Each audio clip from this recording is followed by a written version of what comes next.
While Glanbia strengthens its business within the current complex operating environment, Glanbia Performance Nutrition continues to show its cracks.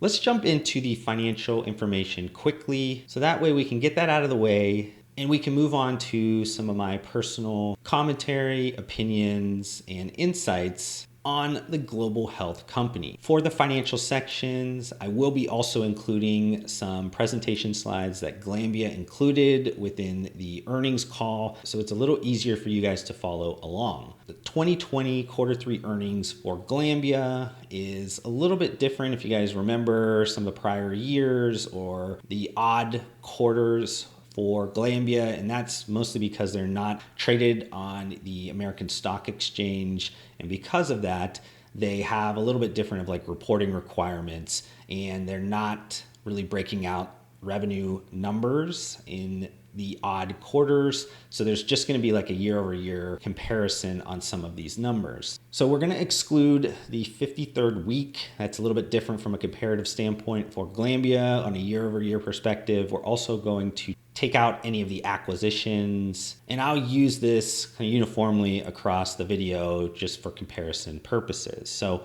the wholly owned revenue for Glanbia was up 3.1% on a constant currency basis. That's really made up of 4.8% of volume growth, and then they had slight pricing pressure of 1.7%. For those that might not be too familiar with how Glanbia is kind of set up as a business, they are made up of 2 wholly owned divisions. The first one is Glanbia Nutritionals, which I'll kind of run through this one pretty quick because I don't particularly spend too much time personally on this division, though it is extremely important to the overall business.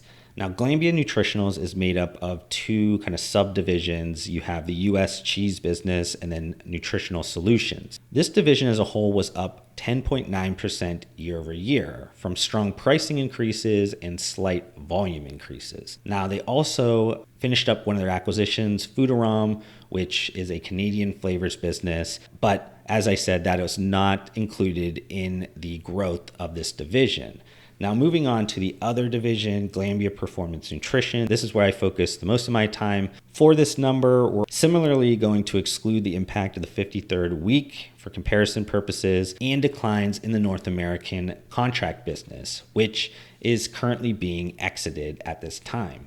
Now, revenues declined 2.3% for this division and is down 9% in the first 9 months of 2020. They noted that there were steep volume declines in the quarter compared to 2019, but pricing did stabilize. The year-to-date volume declines are said to be primarily associated with the COVID-19 pandemic. Trends did improve significantly in the third quarter as international regions gradually reopened. Now, within Glanbia Performance Nutrition, they kind of break this up into 3 subdivisions. The first one is lifestyle brands, and this is 33% of the Glanbia Performance Nutrition's portfolio. They're made up of brands like Amazing Grass, Think Thin, which is now known as Think, and Slim Fast. Now, quarterly like-over-like branded revenues improved on a quarter-over-quarter basis, but were lower year-over-year due to strong comparatives for the Slim Fast brand and ongoing headwinds in the ready-to-eat category. Slim Fast brand consumption in measured channels increased 8% in quarter 3, outpacing category growth rates.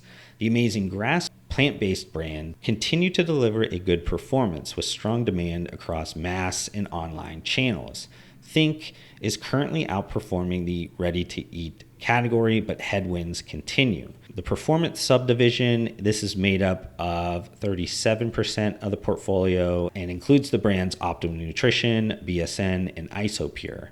Now, quarterly like-for-like branded revenues similarly improved quarter over quarter, but were lower year over year. Sales growth was driven by online and club channels, but offset by declines in the specialty and distributor channels. They did note, though, that trends in the specialty channel began stabilizing in recent weeks. Optimum Nutrition brand consumption in measured channels improved as the quarter progressed, resulting in consumption broadly in line on a year-over-year perspective. The last subdivision is really kind of broken up into two parts, but I add them together because they're essentially international distribution and then international direct to consumer. And this now makes up 30% combined of the portfolio. This is the NutriAmino brand, and then international sales from the brands that I mentioned above, and then the website and private label Body and Fit. So Optimum Nutrition accounts for the majority of the international distribution business. Quarterly like-for-like branded revenues recovered strongly quarter over quarter as markets began to reopen following the severe disruption related to the COVID-19 pandemic. On the direct-to-consumer side of international, Body and Fit like-for-like revenues improved quarter over quarter as overall traffic levels to the site increased and conversion rate was maintained. This was achieved across core and recently entered markets. Glanbia Performance Nutrition is closely monitoring the increase in restrictions which have come into effect in Europe in particular in recent weeks. To date, this has not significantly impacted performance in the current quarter four, but Glanbia Performance Nutrition remains vigilant in managing any potential disruption that may emerge. Now, I want to kind of jump into the transformation project that Glanbia announced almost a year ago at this point for the Glanbia Performance Nutrition division. On the demand side of this project, it was mostly focused around a large SKU rationalization in which 35% of the SKUs are no longer available within the portfolio. And Optimum Nutrition and SlimFast now are the primary part of the overall portfolio. Within this demand side of the transformation project, they're still working on supply chain consolidation and exiting the before mentioned North American contract manufacturing business. Now, on the efficiency side, this was expanded because of COVID-19 to further recalibrate their international strategy, and they want to focus on aligning demand and productivity around the food, drug, mass, and convenience channel and online channel acceleration. This transformation already helped improve inventory metrics and margin while only creating a small revenue headwind. Now, in terms of Glanbia's balance sheet strength, they continue to have strong cash generation, which gives them the ability to pay down debt. This gives them financial flexibility. They use that financial flexibility and strong balance sheet currently by launching a share buyback program of up to $58 million. Now, instead of them using this financial flexibility to initiate share buybacks, I would like them to use their strength in the market, essentially being like a shark that smells blood in the water, to look to acquire complementary functional CPG brands. About 70% of the Glanbia Performance Nutrition revenue is now made up of Optimum Nutrition and SlimFast. These are well-recognized brands that perform well across sales channels.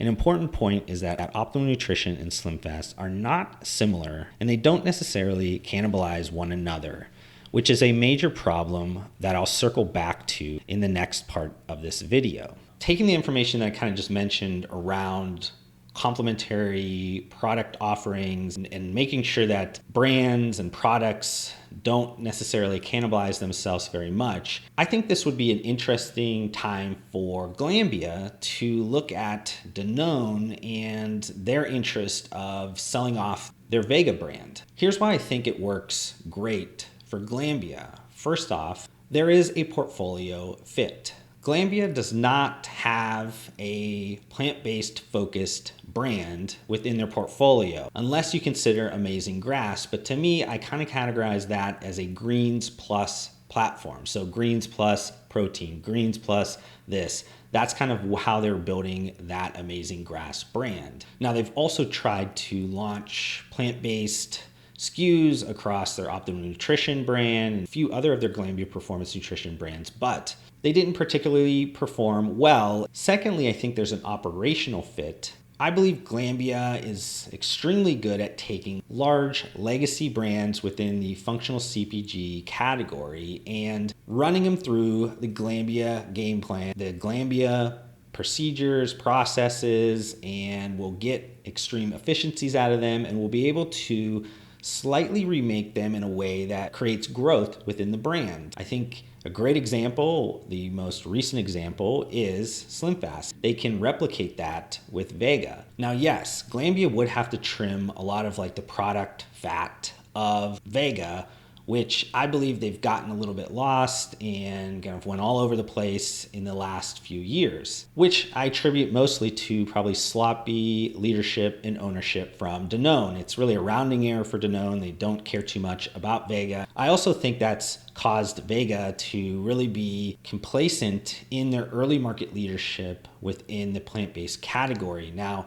the plant-based category is growing immensely. It's really exploding in terms of the functional CPG world, and Vega is really just kind of stuck in what they've always done. They haven't really gotten to the point where they are in line with what the consumer expectations are now for the category. So I think Glanbia could easily fix the product side of it. I think they have efficiencies and synergies that would work really well for them. I think they can also clean it up and really perform a replication process to what they just kind of went through with SlimFast. So it makes sense to me for Glanbia to really look at the Vega brand as an easy bolt-on M&A strategy for them to grow further in the Glanbia Performance Nutrition division. Now, if we look at 2021, 2022 kind of time frame, to me, this looks like a stronger Glanbia Performance Nutrition portfolio. On the lifestyle side, I would have SlimFast, Vega, which I'm suggesting the acquisition of, Think, and Amazing Grass. On the performance side, I would still have Optimum Nutrition, Isopure, and I would have them looking to acquire a functional CPG beverage player that is strong in the energy drink category, like a Celsius. And then on the international side, I would still have the NutriAmino brand within the portfolio, or I would look at really kind of phasing that out and focusing on Optimum Nutrition being that international platform brand that could help simplify everything, and then really just leveraging the Body and Fit website commerce infrastructure to continue to enter new international markets in a direct-to-consumer international distribution way, but also use it as the internal direct-to-consumer digital division globally that would handle all of the United States capabilities as well. Scale that out globally and really provide something that's akin to what my protein does. You might notice a few missing pieces from that portfolio. The first one being BSN. I would sell BSN. I think it's time for them to just wash their hands free of it. The continuous tinkering with it is not going to work. I understand there's probably some synergies and things that just make sense from a business perspective, but each day that they keep it within their portfolio really just diminishes the value that they can get. So I would sell that off and really utilize that cash to, again, pay down some of my debt on my balance sheet, strengthen it up again for the next round of potential mergers and acquisitions. I would also sell the American Bodybuilding name. Honestly, I don't know if it's even involved with Glanbia anymore. I don't see it ever mentioned anymore. Maybe they've closed it down. If Glanbia decides to keep it going, I would really just run that through the low-cost brand. Really just meet the customer at the lowest level and the entry point. So this is going to be some of those mass retail distribution points, or maybe even the dollar stores. Just go after the lowest cost possible for that brand. It'd probably be a really great idea for them to reinvent that in that way, just use the ABB name.